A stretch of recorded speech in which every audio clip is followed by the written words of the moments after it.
Shaunagh, amazing performance in the Six Nations. 7 Harlequins ladies players in that England team that won the Grand Slam. You must be incredibly proud of that. Yeah, super proud of, like you say, the whole team rather than just sort of my performances. It's about the whole team as an England squad, but then yeah, to have 7 club mates in there as well is pretty special. And in fact, I think something that's no other club has done, because even the other team who shan't be mentioned, they didn't have 7. So I think yeah, we've topped it on that one. It's been an incredible championship in terms of the performances you guys have put in. Jess Breach finished the tournament as the top try scorer with 9 tries, and finishing off with that 80-point victory against Scotland at Twickenham. So how have you felt the campaign has gone from your side, and how do you think you're developing as a player? Me personally, I'm developing in terms of my England career and learning how to play the England way. So as some people will say, sort of they see my performances increasing and getting better and sort of more settled and a bit more like my club game.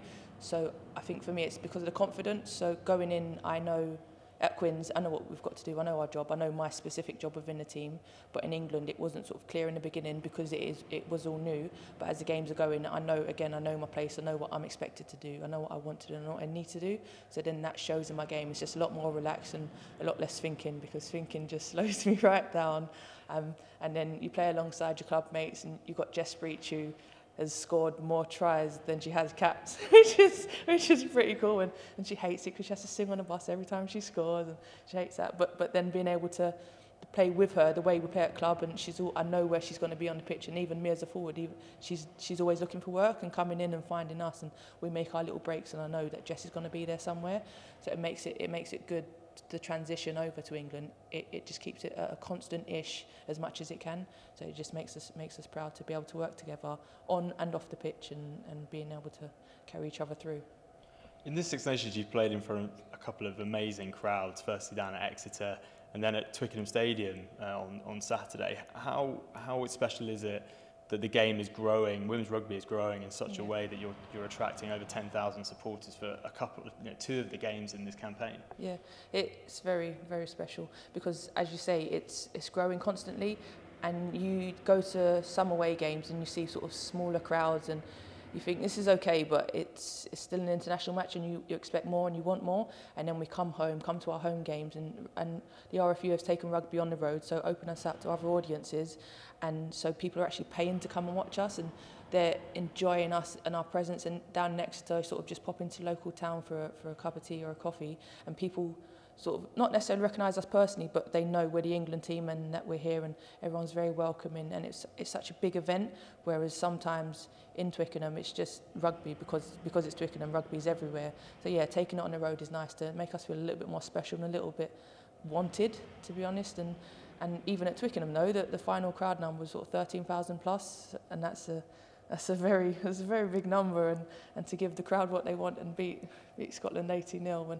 And again, it's nice to have big scores, of course it is, but the special part is the nil from the other team, and no matter what we was doing, it just shows that we didn't let off, and it's all about more, always wanting more, always wanting the winning ways, and just keeping each other. And you can make subs, and it's almost a seamless transition. And when I come off the bench and change the whole front row at the same time, that takes a lot for a team to be able to do that, because that's like 3 completely separate players coming on, and yet we could still back up our performance and carry on with it. So that just shows the depth in our squad, and how much further England rugby women have got to go, because we're going so well, and it's just full steam ahead at the moment, which is great.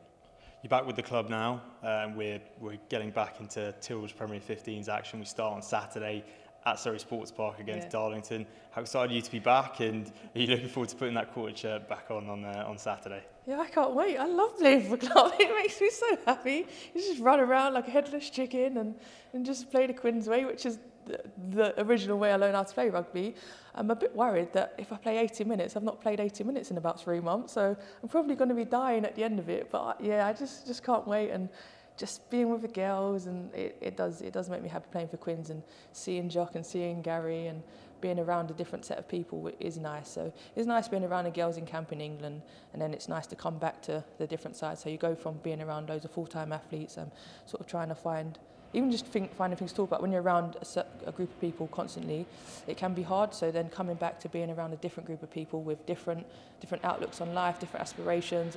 So many people have come straight from work, and I'm one of the lucky ones who don't have to come straight from work. So it's nice to keep that reality check and realise that I am just lucky. I'm just lucky to be playing at a time when they're offering full-time contracts. So again, it makes me grateful because I've now not got to do a 40-hour week and play rugby internationally at the same time. So I can't wait to come back to Quins, yeah.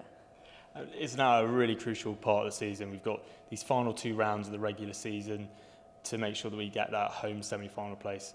Obviously, coming off the back of the Six Nations, you've been in sort of competition mode, but how much are you raring to go to get back into the league and get those wins on the board?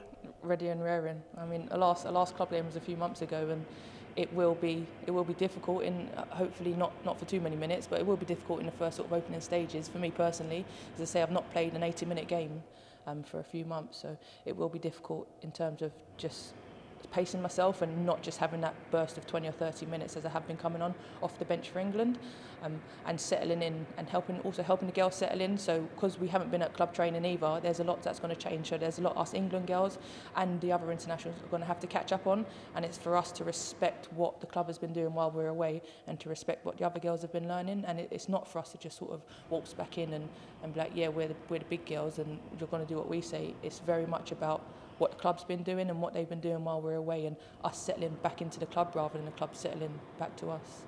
Obviously not to set aside Darlington, but on 30th of March we've got our women's big game, the club's annual celebration of women's sport at the Stoop, playing Gloucester Hartbury, who themselves are going to be looking to get into that playoff spot. How excited are you to be there and be playing at the Stoop first time since sort of January time, and in front of a really passionate home crowd of over, thousands of supporters? Again, it's another big occasion. With Harlequins, there's always some sort of big occasion coming up, and whether it's playing a normal game at the Stoop or whether it's playing the game changer at the Stoop, we all find it very special to play there. And coming from last year when we got sort of 4,500+ people to it, and now we're very much established in the women's side, we've got the girls' side, we've got a centre of excellence, and we've got so many partnerships, and it's all about a festival of women's sport. So then we've got people coming down from hockey, netball.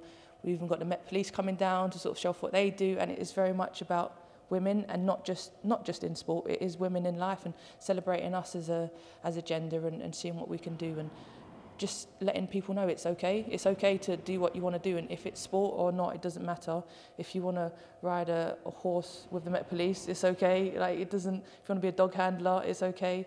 If you want to play netball, you can do what you want. And 30th of March, a game changer. It's the game is almost. It's just the end piece, it's just the spectacle, when everything else is the bits before it and the bits at half time, and when you've got the yoga sessions going on with the Soul Sisters, and it's all, the game is literally just I think it's just to keep us happy, to be honest, but it could all go ahead without the game. But then even in terms of the game, it is a game for us. It means a lot to us because it's the difference of a home or away semi-final, which is big. And then for Gloucester Hartbury, it's the difference between qualifying and not qualifying for the playoffs. So for very different reasons, we've got both teams will be pushing for that win, and it will be a spectacle, because you've got the England players returning to the Gloucester side as well. You're going to have the 2 wingers, so Jess Reach and Kelly Smith, going against each other, where the last few weeks have been playing with each other. You've got the 2 scrum halves, again, been playing with each other, now going against each other. So yeah, it's just going to be an outright battle, because people want to prove that they're the best at their position. And I'm just going to play smash mouth rugby, as it's called.